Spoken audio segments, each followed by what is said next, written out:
Name badge. There is your name tag. Thank you so much. Program of events. So this is all the information for the week. The revolution will be organised. This year we wanted to, first of all, welcome you all. From all over the world, the aristocracy of activists gathers in Oslo to tell their stories, share ideas and learn. They're already actors in their own countries, together today on a different platform. I'm originally Palestinian. I've lived all my life in the United Arab Emirates until I was deported. People know me as the standing man. I was born in North Korea and then I escaped from North Korea. That's why I'm here today. So we are the Uyghurs, we are the people whose human rights are violated the most in China. And that's when you get the results. And the characters perform an action which create a result. But there's work to do. The Oslo Freedom Forum isn't secret, but certainly obscure. In the basement of this 4-star hotel, human rights activists come to what feels a bit like a school for revolution. This workshop, how to make sure your message, whether in Egypt, Ukraine, Hong Kong, China, North Korea, catches on. This may not evoke the spirit of the barricades, but the teaching here is to be successful, to topple a government for good. You have to be organised and to plan meticulously. And activists here have been involved in helping to organise the current protests in Hong Kong.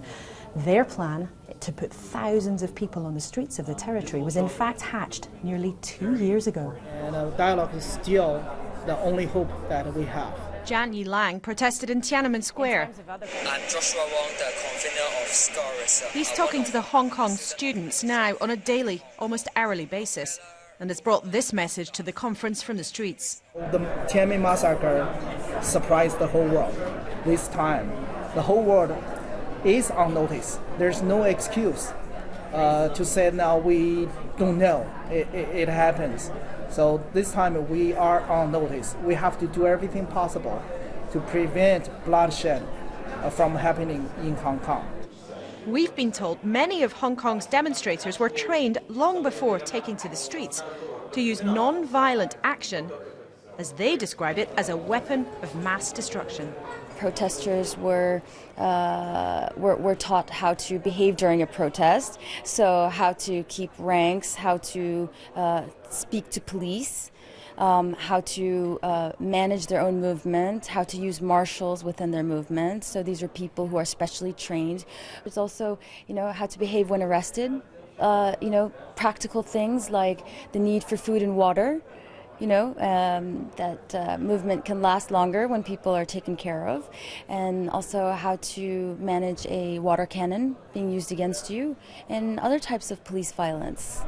It's meticulous. Absolutely. Today in 2014, more than half of the world's population are living either under non-democracies or under dictatorships. And it's those lessons that are shared here. The chemistry of troublemakers who are agitating for positive change. But of course, struggles don't always succeed. The problem with this is that the risk is high and that you can lose numbers fast. Sergej Popovic was a leader in the overthrow of Milosevic. Since teaching activists from 40 countries, but only in 6 or 7 have his techniques of non-violent protest changed things for good. Techniques he believes more vital every day. What we are really witnessing is a new world's race. While back there in 20th century it was an arms race, so how many planes, how many aircraft carriers, how many nukes you have. Now is, can the bad guys learn faster than the good guys can learn how to change the world? So we can see the bad guys learning, they learn how to censor internet, they learn how to prevent people from even coming off the street, they learn how to bring down your NGO or newspaper on accusations of not following the fire regulations, so this is not the open oppression. So they put this velvet glove on their iron fist. On another way, we are following the process of nonviolent groups learning throughout the Arab Spring, throughout the Occupy movement, throughout the Hong Kong. You can see them learning very fast from each other.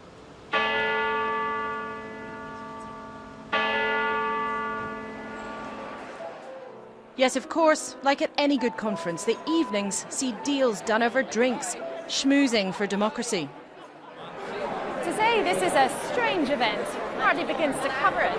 There's something deeply incongruous about seeing North Korean defectors, Ukrainian freedom fighters, even hackers trade information over glasses of champagne and Norwegian canapes. They call it Davos for dissidents, for a very good reason. But it matters because they're sharing information and connections deeper and faster than ever before.